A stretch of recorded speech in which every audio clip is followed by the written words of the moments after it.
ఎప్పుడైనా అనిపించిందా మనం చూసే ప్రతి మంచి పని వెనుక మనకు తెలియని కథేమైనా ఉంటుందేమో అని?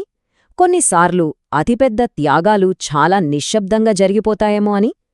ఈరోజు మన నమ్మకాలను ప్రశ్నించే, మన హృదయాలను కదిలించే కొన్ని అద్భుతమైన కథల ద్వారా విశ్వాసం యొక్క లోతైన అర్థాలను తెలుసుకుందాం.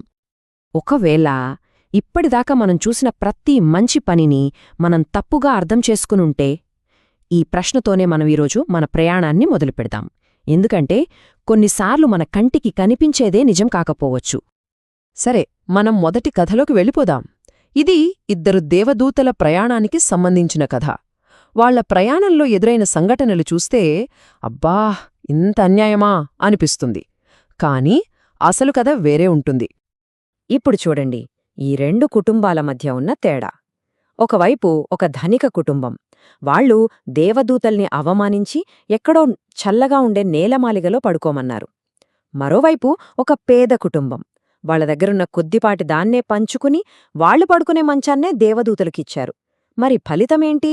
ధనిక కుటుంబానికేమో మేలు జరిగింది. కాని ఎవరైతే ప్రేమగా చూసుకున్నారో ఆ పేద కుటుంబం వాళ్లకున్న ఒక్క ఆవును కోల్పోయింది. విచిత్రంగా ఉంది కదా? అసలు ధనికులకేమో సహాయం చేసి పేదవాళ్లకి హాని చేయడమేంటి? ఈ ప్రశ్న కేవలం ఆ చిన్న దేవదూతకే కాదు, మనందరి మదిలోనూ మెదులుతుంది కదా.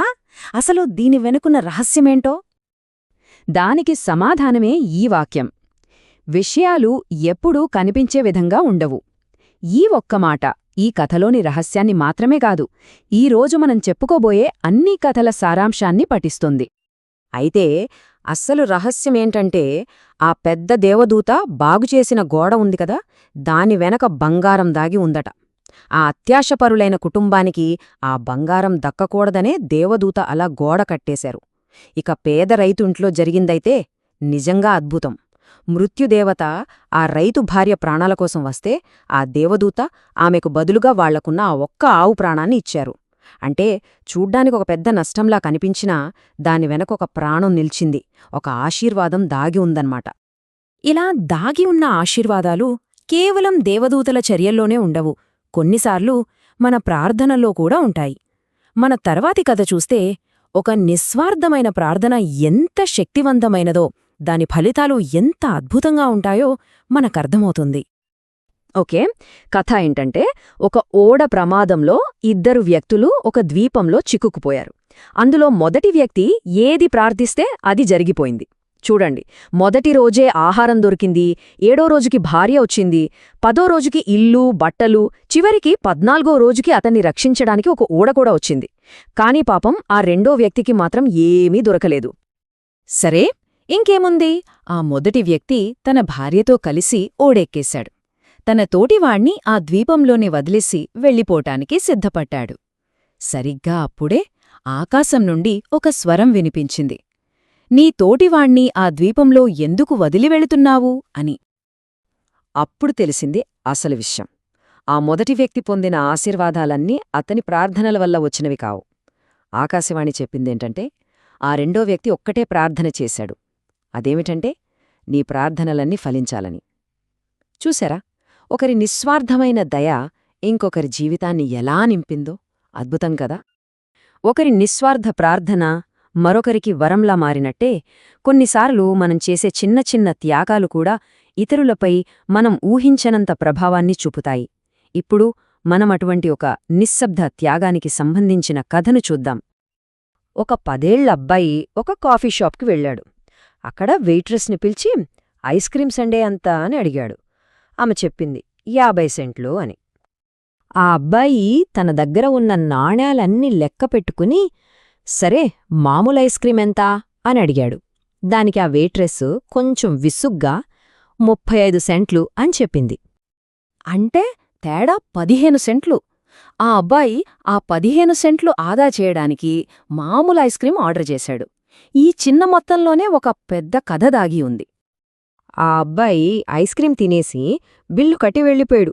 తర్వాత ఆ వెయిట్రెస్ టేబుల్ శుభ్రం చేస్తుంటే ఆ ఖాళీ గిన్నె పక్కన కొన్ని నాణేలు కనిపించాయి. లెక్క పెడితే సరిగ్గా 15 సెంట్లు. ఆ క్షణం ఆమెకు అర్థమై కళ్లల్లో నీళ్లు తిరిగాయి. ఆ అబ్బాయి తనకు అంత ఇష్టమైన ఐస్ క్రీం సండేను వదులుకున్నది ఆమెకు టిప్పివ్వడం కోసమే. అదొక నిశ్శబ్దంగా చేసిన గొప్ప త్యాగం. ఇప్పుడు ఒక తీవ్రమైన అపార్థం నుంచి పుట్టిన అంతిమ త్యాగాన్ని చూపించే ఒక కథలోకి వెళ్దాం. పరిస్థితి ఏంటంటే, ఒక పాపకి చాలా అరుదైన తీవ్రమైన వ్యాధి వచ్చింది. తన 5ఏళ్ల తమ్ముడి రక్తమెక్కిస్తేనే బతుకుతుంది. ఎందుకంటే ఆ అబ్బాయే అదే వ్యాధి నుంచి అద్భుతంగా కోలుకున్నాడు. డాక్టర్ ఆ చిన్న అబ్బాయి దగ్గరికెళ్ళి, అక్కకి నీ రక్తమిస్తావా అని అడిగారు. రక్తం ఎక్కించడం మొదలైంది. ఆ చిన్నారి తన అక్కవైపు చూస్తూ నవ్వుతున్నాడు. నెమ్మదిగా ఆమె బుగ్గల్లోకి రంగు రావడం చూసి సంతోషించాడు. కాని కొద్దిసేపటికే అతని ముఖం పాలిపోయింది. అతను వణుకుతున్న స్వరంతో చాలా అమాయకంగా డాక్టర్నడిగాడు, నేను వెంటనే చనిపోవడం మొదలవుతుందా? ఆ చిన్నారి మనసులో ఎంత పెద్ద భారముందో ఒక్కసారి ఆలోచించండి. అతను డాక్టర్ మాటల్ని పూర్తిగా అపార్థం చేసుకున్నాడు. తన రక్తమివ్వడమంటే తన ప్రాణాన్నే ఇచ్చేయడమనుకున్నాడు. అయినా సరే ఒక్క క్షణం కూడా ఆలోచించకుండా తన సోదరి కోసం చనిపోవడానికి కూడా సిద్ధపడ్డాడు. ఇంతకంటే స్వచ్ఛమైన ప్రేమ, ఇంతకంటే గొప్ప నిస్వార్థ త్యాగం బహుశా మరొకటి ఉండదేమో. ఇంతటి లోతైన బరువైన కథల తర్వాత ఇప్పుడు కాస్త తేలికైన విషయానికి వద్దాం. దైవత్వాన్ని వివరించడానికి ఒక 3వ తరగతి విద్యార్థి చేసిన ప్రయత్నం చూద్దాం. ఈ అమాయకమైన దృక్పథం మనల్ని ఆలోచింపజేస్తుంది. ఆ విద్యార్థి ఏమని రాశాడంటే, దేవుని 2వ ముఖ్యమైన పని ప్రార్థనలు వినడం. ఆయన అన్ని వింటాడు కాబట్టి ఆయన చెవుల్లో భయంకరమైన శబ్దం ఉండి ఉండాలి.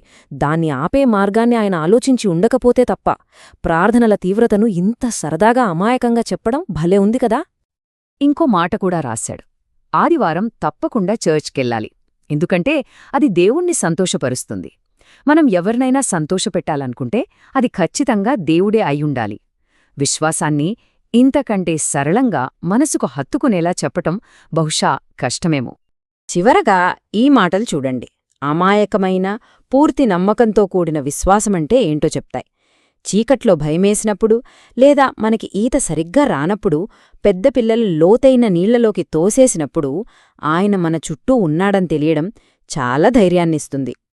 మనం దైవత్వాన్ని ఇలాంటి అమాయకమైన మాటల్లో వివరిస్తే అది మనం ఎక్కువగా దేనికి విలువిస్తున్నామో చూపిస్తుంది కదా. ఈ కథలన్నీ, అవి దాచిన ఆశీర్వాదాలైనా, నిస్వార్థ త్యాగాలైనా, లేదా అమాయకమైన విశ్వాసమైనా, అన్నీ ఒకే విషయం వైపు వేలు చూపిస్తున్నాయి. ప్రేమ, దయ అనేవి మన ఊహకు అందని మార్గాల్లో పనిచేస్తాయని.